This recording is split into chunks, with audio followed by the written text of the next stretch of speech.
Imaginez un pays en guerre, isolé, mais déterminé à ne plus tendre la main pour sa propre défense.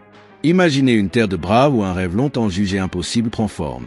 Créer, ici même, un blindé militaire 100% burkinabé. Ce rêve, c'est aujourd'hui la réalité d'un peuple guidé par un homme, le capitaine Ibrahim Traoré. Une vision qui bouleverse les codes. Dans une Afrique souvent dépendante de l'extérieur pour son armement, le Burkina Faso a choisi une autre voie. Sous l'impulsion du capitaine Traoré, le pays s'est lancé dans une aventure audacieuse. Produire localement ses propres véhicules blindés. Pas d'importation, pas d'assistanat. Une souveraineté militaire totale. Un pari risqué? Oui, mais surtout une déclaration de puissance, de dignité et d'indépendance. Nous ne devons plus tendre la main pour protéger notre terre. Nous devons bâtir nous-mêmes les outils de notre survie. Ces mots forts du capitaine Traoré résonnent comme un cri de ralliement. Le blindé Faso, un symbole vivant. Le blindé baptisé Faso n'est pas qu'un simple engin militaire. Il est l'expression matérielle d'un renouveau national. Imaginez, conçu et assemblé sur le sol burkinabé, le blindé combine technologie, résilience et adaptabilité aux terrains extrêmes du Sahel. Sa coque blindée, ses pneus renforcés, son moteur de 300 chevaux. Tout a été pensé pour faire face à la menace terroriste. Mais ce n'est pas tout. Le Faso est aussi équipé d'un système de communication militaire de pointe, permettant un contact permanent entre les unités sur le terrain. Il est climatisé pour faire face à la chaleur écrasante et doté d'une autonomie de plus de 700 km. Un bijou de stratégie, né du besoin urgent d'agir, de protéger et de vaincre.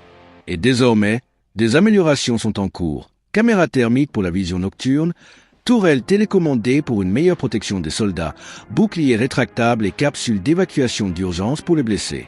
Le Faso évolue et chaque mise à jour approche un peu plus le pays de l'excellence. À cela s'ajoute un système GPS intégré de nouvelle génération, un radar anti-embuscade et même un système de brouillage pour déjouer les engins explosifs improvisés. Le Faso, c'est la réponse burkinabé aux défis modernes de la guerre asymétrique. À un peuple mobilisé derrière une idée. Dans les ateliers improvisés transformés en usines, ce sont des jeunes techniciens, des anciens mécaniciens, des soldats reconvertis, des ingénieurs locaux qui unissent leurs forces. Ce projet est un électrochoc pour l'industrie nationale. Il génère de l'emploi, il forme des compétences, il inspire. Le blindé Faso devient une fierté collective. On ne le voit pas seulement comme un véhicule. On le vit comme un symbole, un acte de résistance. Et ce sont même les écoles d'ingénieurs burkinabés qui s'impliquent en proposant des solutions pour améliorer la mobilité, l'autonomie ou encore la capacité de défense du blindé. Les étudiants y voient un champ d'expérimentation concret. L'armée, elle, y voit une relève. Dans les rues de Ouagadougou ou de Bobo-Dioulasso, des enfants dessinent déjà le blindé sur leurs cahiers. Des chansons circulent à la gloire du Faso. Une ferveur naît, un sentiment de réappropriation. Le peuple sent qu'il est acteur de sa propre sécurité. Leadership de fer du capitaine Traoré. Ce projet n'aurait jamais vu le jour sans la vision, la rigueur et la volonté inébranlable du capitaine Ibrahim Traoré. Son style de commandement est direct, ancré dans le pragmatisme. Il ne promet pas, il agit. Il ne parle pas de changement, il l'incarne. Sous son impulsion, les commandes de l'armée ont été restructurées, la méritocratie instaurée et l'efficacité remise au centre du dispositif militaire. Avec le blindé Faso, il envoie un message fort au peuple et au monde. Nous sommes debout et nous fabriquons notre avenir. Le capitaine n'hésite pas à se rendre lui-même dans les ateliers, à discuter avec les ingénieurs, à encourager les jeunes. Pour lui, ce projet est autant militaire que citoyen. Il veut que chaque Burkinabé se sente concerné. Ce n'est pas mon projet, dit-il, c'est celui du peuple. Il a même demandé à ce que les premiers blindés soient testés non par des officiers de haut rang, mais par de jeunes recrues. Ce sont eux, en première ligne, qui doivent valider ce qu'ils utiliseront. Entre fierté et interrogation, malgré l'enthousiasme général, des voix s'élèvent. Certains experts internationaux questionnent la durabilité du matériel, la logistique de maintenance ou encore la capacité de production à grande échelle. Mais au Burkina Faso, l'heure n'est plus au doute. L'heure est à l'action. Un sergent ayant testé le blindé déclare « Quand je suis à l'intérieur du Faso, je me sens chez moi. Je sais que c'est notre sueur, notre savoir, notre volonté qui l'a construit. » Un modèle pour l'Afrique, l'ambition du projet va au-delà des frontières.